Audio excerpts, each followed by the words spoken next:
प्रत्येक मनुष्य एक प्रतिरोधक है, एक तार की भांति जो अपने में करंट प्रवाहित होने को रोकता है। यह विज्ञान कहता है कि हर पदार्थ में प्रतिरोध की भावना होती है। हर व्यक्ति एक प्रतिरोधक है। वह अपने शरीर में प्रत्येक कोशिका में ऊर्जा को प्रवाहित नहीं होने देता है। यही तनाव का कारण है। सोना सबसे शुद्ध धातु है जो प्रतिरोध नहीं करती, इसलिए उच्च चालक क्षेत्रों में सोने का उपयोग होता है या चांदी के तारों का उपयोग होता है। वैसे ही मनुष्य है, जो जितना प्रतिरोध करता है वह उतनी ही अशांति में रहता है। जो जितना अप्रतिरोधक होता है व्यक्ति, उसके शरीर में प्रत्येक कोशिका में ऊर्जा का प्रवाह समुचित होता है और वह सदैव आनंद की अवस्था में रहता है। जितना प्रतिरोध उतनी अशांति, जितना अप्रतिरोधक उतना ऊर्जा का प्रवाह सही होता है। जितनी विद्युत क्षेत्र से प्रवाहित होती है, यदि प्रतिरोध कम होगा तो ऊर्जा का प्रवाह बहुत अधिक होगा, या जितनी मात्रा में भेजा जा रहा है उसका अधिकतम प्रतिशत भेजने वाले स्थान से जहां भेजा जा रहा है वहां तक हो पाएगा। इसलिए तब कर व्यक्ति सोने के समान खरा हो सकता है। ऐसी कहावतें समाज में प्रचलित होगी। हम जितना प्रतिरोध करते हैं उतनी अशांति उत्पन्न होती है।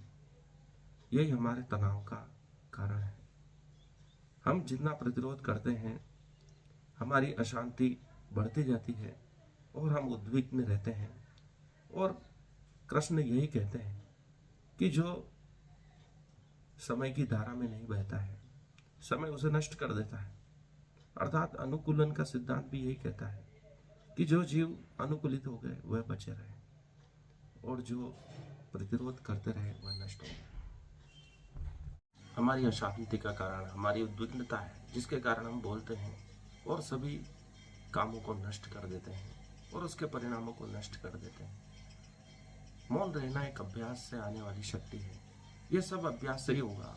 अभ्यास मात्रेण संस्थिता। हम पूर्व कल्पना कर लेते हैं और भयभीत होते रहते हैं। कृष्ण भूत भविष्य का सभी जानते हैं, लेकिन शांत रहते हैं। यही उनकी कला है।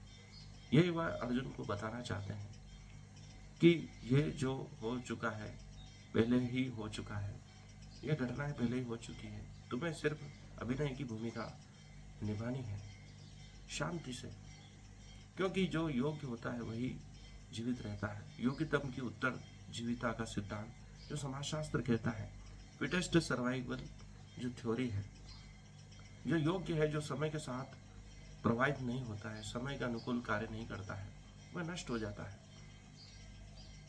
जो नीति है तुमसे युद्ध करवाना चाहती है, अगर तुम नहीं करोगे तो तुम नष्ट हो जाओ। और वैसे भी भविष्य में नष्ट होना ही है, लेकिन समय के साथ चलने वाला इतिहास में नाम अमर करता है।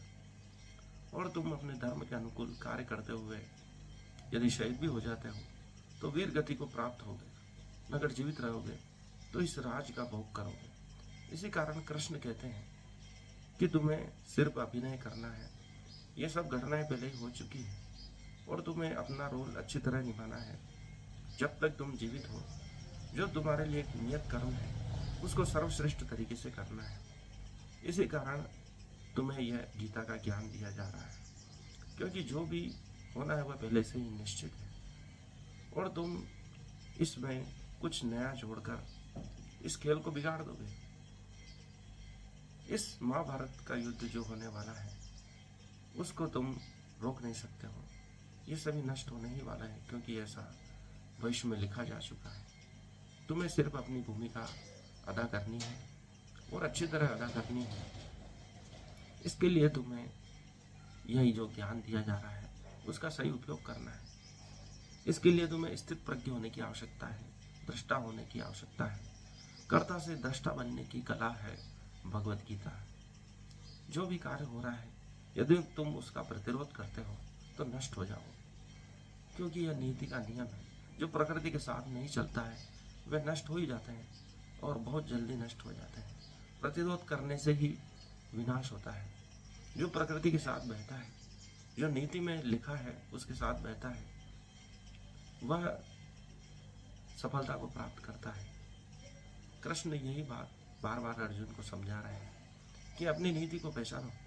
तुम्हारी नीति अपने स्वधर्म में है। स्वधर्म अर्थात क्षत्रिय धर्म में है।